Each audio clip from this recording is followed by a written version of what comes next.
Invitamos ahora a la maestra Carmen López Portillo, rectora de nuestra institución, a que dirija el mensaje a los presentes.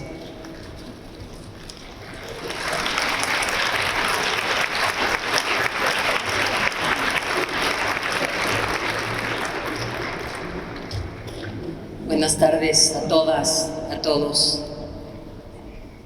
Honorables miembros de la Asamblea de Asociados, don José Narro, don Luis Cacho, muchas gracias por acompañarnos hoy. Miembros de los consejos universitario y académico, madres y padres de familia, familiares y amistades, queridas, queridos docentes, queridas, queridos jóvenes que egresan. Les pido que nos demos un momento para agradecer a las madres, a los padres de familia, a las personas que acompañaron su paso por este claustro, su apoyo, su confianza, su presencia. A nombre de nuestra Casa de Estudios, reconocemos y agradecemos habernos permitido formar parte de su educación, hoy que cumplen el compromiso que adquirieron, la palabra que empeñaron.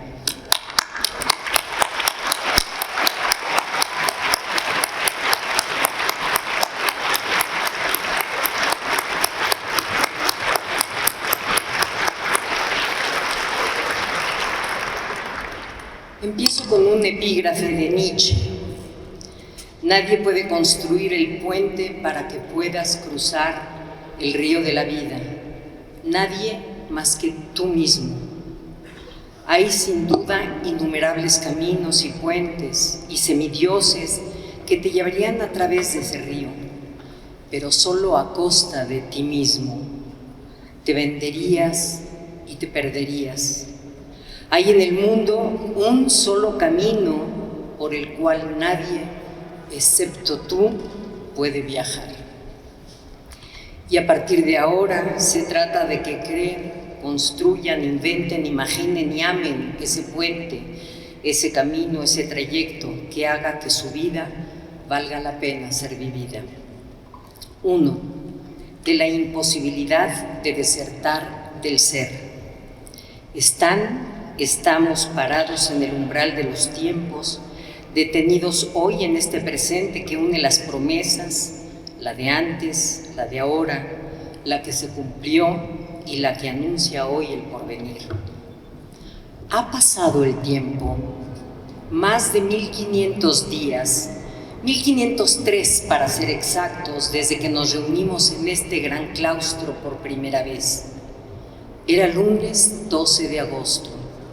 Ese día, caminando entre ustedes, les dije que son una generación especial porque ingresaron a esta casa a 40 años de haber sido fundada. Anteayer, durante la velada en la que recorrimos los patios, las azoteas y los pasadizos, que tocamos las campanas, platicamos y fotografiamos la luz de la tarde reflejada en las cúpulas del claustro, les mostré en la sala del consejo el billete de lotería conmemorativo de esa celebración. Ahí, uno de ustedes me contó que había leído la obra de Goncharov, autor de ese personaje arquetípico de la pesadumbre del ser y del que les platiqué en la lección inaugural. Oblomov, como algunos de ustedes lo saben, radicalizó la pereza, repudió toda forma de acción. Su apatía era tal que hasta evitaba que la luz entrara a su habitación. Luego cayó en la cuenta de que no es posible abandonarse a la indolencia absoluta, al sopor sin obstáculos, ya que, como afirma Emmanuel Levinas, aún así nos quedaría esta realidad, este peso, esta carga, esta empresa de la que no se puede desertar, la existencia. Uno puede hacer huelga de cualquier actividad, menos en ser. Oblomov percibe que detrás del hay que hacer hay algo todavía más denso e ineludible, el ser. La evasión al ser es imposible, no hay escapatoria. De eso ha tratado el tiempo en este claustro, de no desertar de la existencia, de elegir una forma de ser, de hacer, de vincularnos y que haga que esta vida sea digna de ser vivida. Ese lunes de agosto les hablé de la libertad y del lema de esta casa, de ese lema en el que se resume la filosofía que nos inspira: saber para valorar, valorar para elegir. El saber, la valoración y la libertad unidos en una vocación que le da sentido a nuestro quehacer cotidiano. Ese lema no es solo una frase, sino la aceptación de una forma de ser y de comportarnos en donde la coherencia es la columna que vertebra lo que pensamos, decimos, sentimos y hacemos, con la conciencia de que el otro, la otra, son constitutivos de nuestro ser. 2. De cómo el casi es una dimensión de profundidad.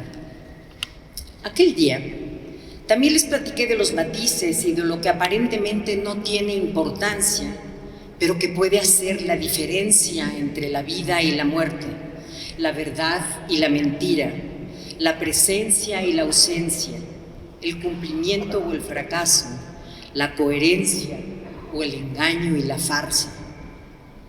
El casi, ese casi que, como lo afirmaba Ortega y Gasset, es una dimensión de profundidad, ese casi que no está referido a la cantidad, sino a la calidad. Un instante, un gesto, una tangencia, una coincidencia imperceptible puede cambiarnos la vida para siempre. Puede abrir las posibilidades del futuro y de la luz, o las compuertas del horror y de la ausencia. Un instante, la presencia imperceptible de Oblomov, un falso testimonio, una mentirilla que creíamos inocente. Un segundo puede definir nuestra vida, esa vida única e irrepetible. Casi me salvo, casi llego, casi paso. En esa palabra se nos queda atorada la intención, el deseo que no basta. Y ante eso que pasa, que nos pasa, nos corresponde dar respuesta, ser responsables a través del ejercicio continuo de la voluntad y del esfuerzo que logra que la libertad se cumpla a través del saber que nos permite imaginar tiempos nuevos y maneras de ser, de hacer, de estar, de vincularnos y darle sentido a la vida. La mejor manera de cumplir nuestra responsabilidad, la mejor manera de dar respuesta, es aspirando a la verdad, buscándola. Suena fácil, pero conforme nos adentramos en el tema, las cosas se complican, y se complican porque, como bien lo supo Sor Juana, no podemos saberlo todo, nos queda el afán, la osadía, nos queda Ícaro como emblema, como reto e inspiración. 3. De la verdad. ¿Cómo buscar la verdad? ¿Qué es la verdad? ¿Acaso se lo han preguntado a lo largo de su estancia en esta casa? Yo he de confesarles que es uno de los temas que me obsesiona. Así es que, si me lo permiten, les comparto algunas de mis interrogaciones. ¿Cómo reconocer lo que es verdadero? ¿La verdad está referida a lo real? ¿Hay una realidad? ¿Es la misma para todos? ¿Cuál es el valor de la verdad? ¿La verdad tiene que demostrarse? ¿Cuál es la relación entre la verdad y la palabra? ¿Y la verdad y el poder? Si hay muchas verdades, ¿cuál es el valor de la verdad? ¿La verdad está en las cosas? ¿En nosotros? ¿La verdad está referida a la comprobación, a la demostración, a la repetición independientemente del sujeto? ¿La verdad está referida a la coherencia? ¿Hay verdad en lo que sentimos? ¿Y si la realidad no existe? ¿Y si no somos más que el sueño de un loco o el algoritmo de una máquina? ¿La verdad está referida a lo práctico, a lo que es útil? ¿Los hechos son solo interpretación de lo que pasa? ¿La verdad no es más que el combate entre metáforas? ¿Estamos viviendo el fin de la realidad? ¿Y la inteligencia artificial generativa significa la aparición de realidades alternativas? Si se desintegra lo real, ¿desaparece la verdad? ¿Y si lo único que existe soy yo? ¿Acaso todos somos prisioneros de una especie de predicamento egocéntrico? ¿Solo percibimos lo que es percibible? ¿En qué podemos basarnos para salir de nuestro fanerón particular? Es decir, que tanto la percepción como la experiencia son autorreferenciales. ¿Es la verdad una construcción consensual? ¿La verdad está referida a los sentidos? Un universo sin inteligencia tiene sentido. Y así podría seguir hasta la náusea. A veces mi único consuelo es la poesía. Aquí uno de Hölderlin, que me conmueve especialmente. En las tinieblas anidan las águilas, y sin temor caminan los hijos de los Alpes, y sobre puentes ligeros cruzan el abismo. Por eso, y porque en torno se amontonan las cumbres del tiempo, y los amantes viven cerca pero languidecen en la soledad de cimas separadas. Danos el agua inocente, o danos alas y un sentido fiel para ir más allá y volver luego. 4. De la importancia del asombro y de la indignación. Ese día tibio de agosto toqué otros temas y los invité a que cultivaran su capacidad de asombro, ya que es el origen de la vocación por el saber. La admiración es una mirada consciente de la dirección hacia la que mira, que toma distancia y se da tiempo para asombrarse y nombrar su asombro, volviendo a sí misma hecha palabra para hablar de las cosas con intención de verdad. Este estremecimiento de la mirada da nacimiento al saber. En la admiración está contenido el deseo de saber. Lo admirable es deseable. Abre paso a esa disposición de ánimo abocado a la curiosidad, a la interrogación, a la búsqueda de la verdad y al deseo de inventar el yo que somos, capaz de desplegar todas las posibilidades de nuestra humanidad. También les sugerí que cultivaran su capacidad de indignación, ya que ese sentimiento de desacomodo, de dolor y de rabia nos impele a cuestionar la realidad, y nuestra conciencia inspira nuestra voluntad y nuestra conducta para cambiar esa realidad que nos sigue doliendo cada día, todos los días.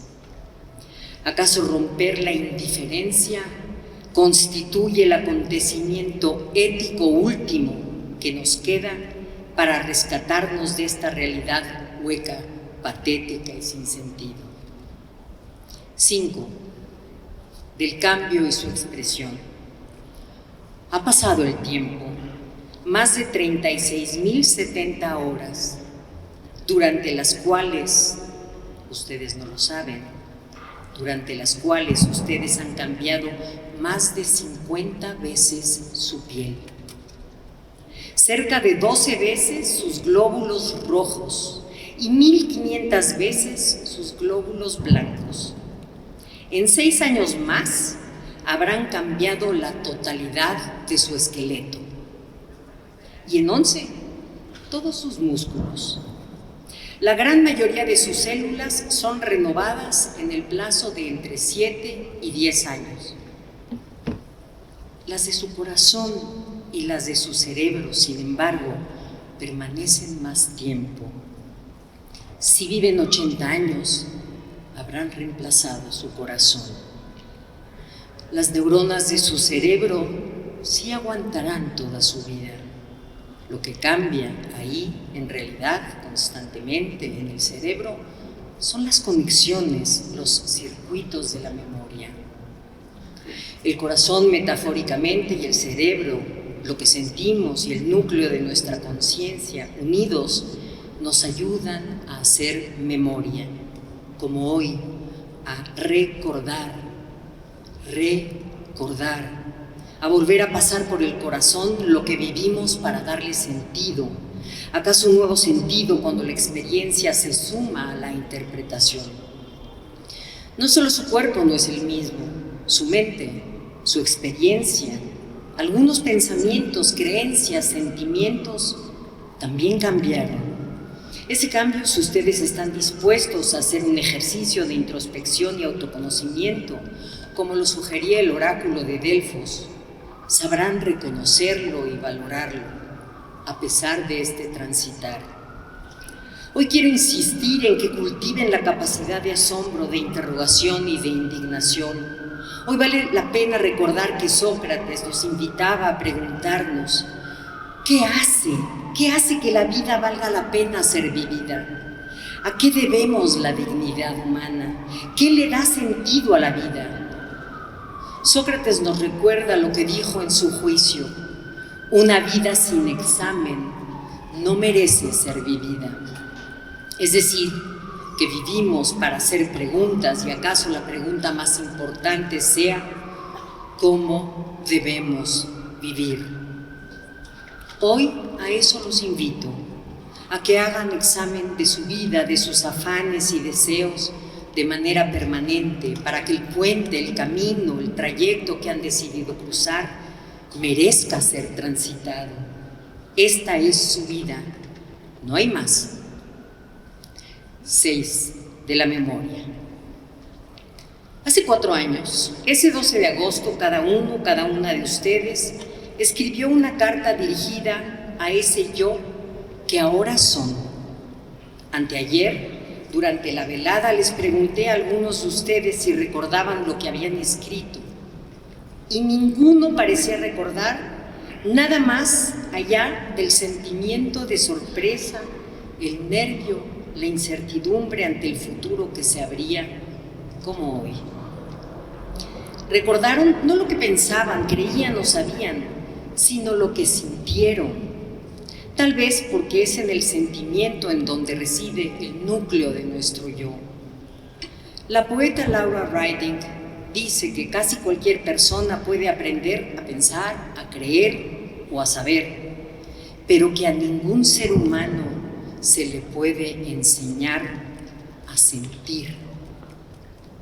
Cuando pensamos, creemos o sabemos, muchas otras personas están presentes, aquellas con las que dialoga el pensamiento, la memoria o la imaginación.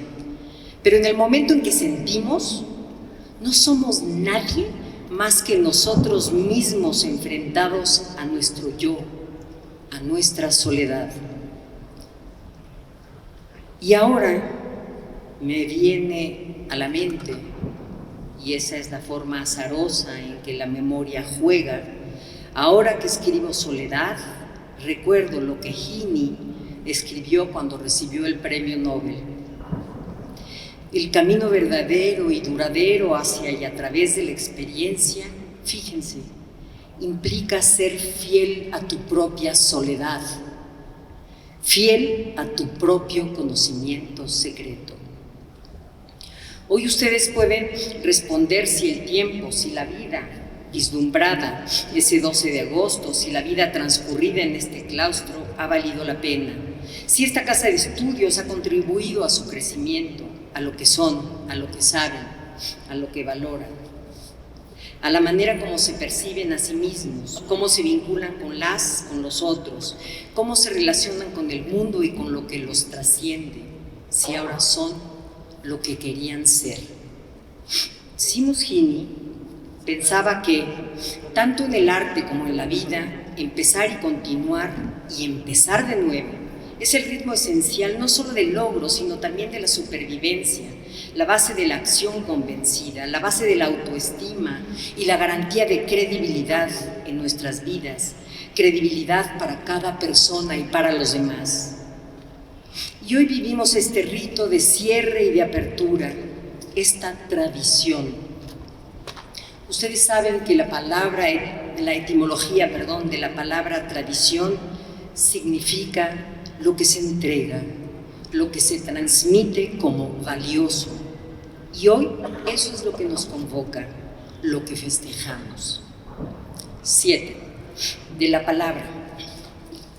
¿Saben que las células que forman el lente ocular de sus ojos han estado ahí desde antes de que nacieran, desde antes de que abrieran sus ojos, y serán las mismas hasta el final de su vida? Es el lente que no cambia, es la ventana desde la que ven el mundo, lo que les rodea. Ese lente les permitirá hoy leer sus cartas y ver la distancia entre lo que eran y lo que son. Hoy cobra sentido lo que escribieron. Vemos cuando podemos nombrar lo que nuestros ojos o nuestro corazón perciben, cuando hacemos palabra eso que intuimos, lo aparente, lo tangible, lo intangible, lo real y lo que no lo es. El mundo aparece, supongo que ustedes ahora lo saben, cuando podemos articular con palabras lo que vemos, cómo existimos, qué sentimos, cómo interpretamos lo que vemos, lo que vivimos, lo que nos pasa, lo que guardamos en la memoria o en la piel, aunque cambie y ya no sea la misma, lo que imaginamos y lo que soñamos. Vemos cuando decimos lo que vemos. El privilegio del habla es hacer comprensible el mundo y lo que somos, aproximación y vislumbramiento. Las palabras son a la manera del tiempo y de la vida, fluyen, siempre se dicen sin acabar de decirse, como sugería Octavio Paz.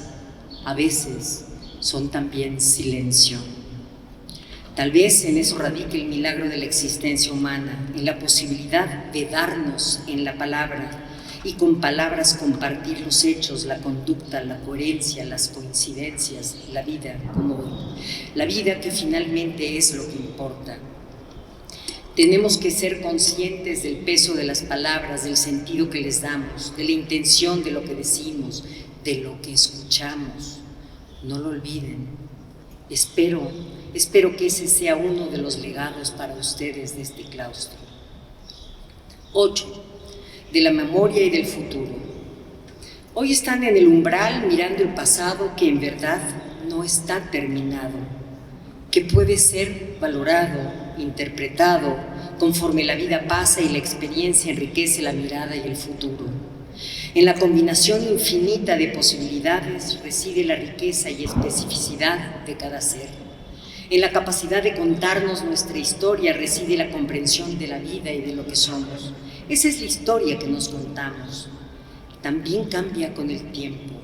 El pasado lo reinterpretamos en función de la experiencia que vamos adquiriendo. ¿Acaso empezamos a morir cuando ya no hay fe de erratas en nuestra narración? La memoria es interpretativa y nos ayuda a captar el significado, el sentido y las emociones de lo vivido. Y respecto del futuro, Alan Watts escribió que a menos que uno no sea capaz de vivir plenamente el presente, el futuro es un engaño. No tiene ningún sentido hacer planes para un futuro que nunca podrás disfrutar.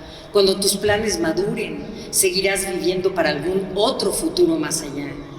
Nunca podrás sentarte con total satisfacción y decir, ahora he llegado. Cada uno de ustedes son su propia historia. Son libres de imaginar, son libres de inventarse, de crear la narración de lo que esperan, de pensar el puente y el camino. Si no logran captar la vida, abrazarla, ella los eludirá. Hay que beber de ella como de una corriente rápida que no siempre fluirá. El truco, sugería Montaigne, consiste en mantener una especie de asombro ingenuo en cada instante de la experiencia. Y una de las mejores técnicas para lograrlo, decía Montaigne, es escribir sobre todo. Así es que hoy los invito a escribir lo más seguido posible. Hoy deberían escribir una carta, otra más para el futuro, ya con la conciencia de lo que eso significa, con la responsabilidad que hoy asumen. Pueden inventar las palabras con las que construirán su ser, pueden elegir el tono, el sentido de lo que quieren decir, sabiendo que el tiempo llegará en que tengan que volver a mirarse en el espejo o a mirar a sus hijas, a sus hijos, a los ojos, o a sus parejas, o a sus amores, esperando haber aprendido a vivir con la convicción de que no traicionaron lo que eligieron ser y hacer, que construyeron e inventaron su mejor versión, que fueron felizmente coherentes, que finalmente de eso se trata a pesar del misterio, de la incertidumbre y del miedo que tenemos a equivocarnos. Espero que cuando ese día llegue puedan decir que fueron capaces de hacer de este mundo un lugar más justo, más libre, más humano, que lo dejan mejor de cómo lo encontraron. 9. Del reto de los compromisos. Ha pasado el tiempo. Ustedes, nosotros y este claustro ya no somos los mismos. A lo largo de estos 2.164.000 segundos hemos cambiado. En este tiempo, la vida, la realidad nos sometió a una prueba que va a marcar lo que somos individual y colectivamente. El 11 de marzo de 2020, la Organización Mundial de la Salud declaró que el coronavirus COVID-19 había pasado a ser una pandemia. Durante días y meses miramos a la muerte a los ojos. La conciencia de nuestra temporalidad, de nuestra finitud, se hizo presente. A partir de ese momento, nuestra vida y las premisas que la sostenían fueron trastocadas. Nuestra cotidianeidad entró en crisis. El tiempo se desquició de la misma manera que el espacio donde la vida transcurría se modificó. La vida perdió su fluidez, esa sensación de linealidad que, aunque ilusoria, permite la idea de sentido, de orden, de acción y de conducta, de razón. El sacudimiento de las premisas fundantes de la vida, que son el tiempo, el espacio, el cuerpo, la vida y la muerte, provocó en nosotras, en nosotros, en nuestras comunidades, reacciones diversas. Muchas veces miedo, parálisis, confrontación o desesperanza. Otra vez es indiferencia. Muchas solidaridad, conmiseración, presencia y apoyo. Durante este tiempo de incertidumbre y desasosiego, nuestra casa de estudios, nuestro claustro, fue un espacio de solidaridad, de protección, de apoyo y de consuelo. Hoy quisiera hacer el recuento de algunos hechos importantes para nuestra comunidad. Sin embargo, sé que lo vivido, lo que de verdad vivimos, lo que de verdad vivieron, se escurre irremediable del lado de lo que no se puede conjugar más en presente, en esa espalda oscura del tiempo. El claustro no se detuvo. Diario, durante ese tiempo de desasosiego y el tiempo posterior, realizamos cotidianamente decenas de acciones y decisiones difíciles de apretar en estas líneas. Lo que sí afirmo es que el claustro y su comunidad salieron fortalecidos. Esto fue posible gracias a todas las personas que aquí trabajan, a las y los docentes, a las y los miembros de los consejos técnicos, académico y universitario, a todo el personal y, por supuesto, gracias a ustedes y a sus familias. Palabras finales. Nos corresponde a todos hacer un acto de conciencia y asumir las consecuencias de lo que deseamos y elegimos, de nuestros actos, de nuestra conducta, de nuestras decisiones, y permitir que una nueva luz se filtre en esta penumbra e ilumine e inspire nuestros pasos mañana y garantice la presencia de esos seres que le dan sentido a la vida y a la comunidad. Tenemos que hacer del futuro porvenir. Y eso significa tener la capacidad, la inteligencia, el deseo, la voluntad y la fuerza de transformar esta realidad seca, desquiciada, crítica por las contradicciones que la habitan y que la tornan destructiva. Coincido con Steiner, siempre hay una resistencia posible, siempre quedará un sentido. Jóvenes ilustres, están en el umbral, hoy egresan de esta casa de estudios, hoy inician un nuevo recorrido. Es verdad que se enfrentan a un mundo difícil en el que la falta de oportunidades colectivas ha propiciado el oportunismo y el cinismo. Es verdad que el futuro que aparece incierto ha fijado en el corazón de nuestra sociedad el egoísmo y el miedo, ese miedo que paraliza y empequeñece. Pero sé también que todas, todos ustedes son capaces de hacer de la crisis reto y oportunidad, espacio de creatividad y crecimiento. Sé que todas, todos ustedes serán capaces de hacer del futuro por venir. Y a partir del día de hoy, que egresan de esta casa de estudios, deseo que nunca pierdan su capacidad crítica y que sean siempre capaces de interrogar, de cuestionar, de criticar, que no renuncien nunca a ello, que reivindiquen siempre el derecho a buscar la verdad, que adopten la duda, que persistan en ella, que se detengan en la pregunta y la reiteren, que reconozcan que la sabiduría no es más que mera atracción por la sabiduría misma. Saber que porque sabe que no sabe, asume el riesgo de la caída para salvarse, como lo sugiere Sor Juana. Que recuerden siempre que si estamos hechos de tiempo, entonces la realidad primera es la vida.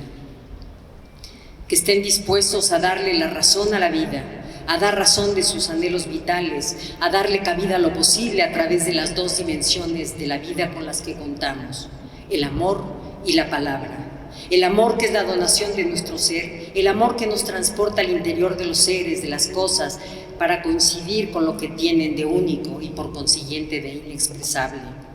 El amor que nos hace salir de nosotros mismos en busca del otro, de la otra, del mundo, del saber, y que nos permite regresar a nosotros mismos e interrogar nuestra intimidad para buscar la huella de lo amado o su fantasma, para afirmar la vida, para nombrarla y crear valores, ilusión de una realidad que vale la pena ser vivida, realidad de poeta.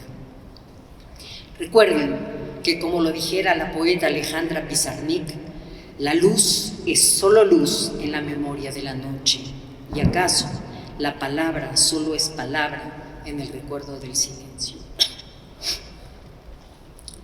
Espero que sean capaces de abrirse al tiempo, elaborar la verdad de su historia y de su compromiso, a escuchar al otro, a la otra, para luego interpretar el sentido de su peregrinar, para abrir un espacio no estático sino lúdico, a crear un mundo posible, a hacer que la interpretación esté abierta a la complejidad de su ser y salvaguardar también la complejidad del ser del otro, la complejidad de toda la comunidad humana, que estén dispuestos a reivindicar su historia inexplicable.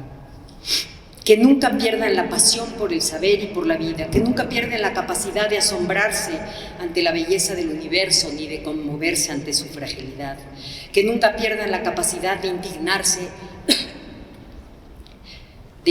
ante la injusticia, ante la imposición, ante la falta de respeto a la dignidad del ser humano, ante la manipulación y la mentira.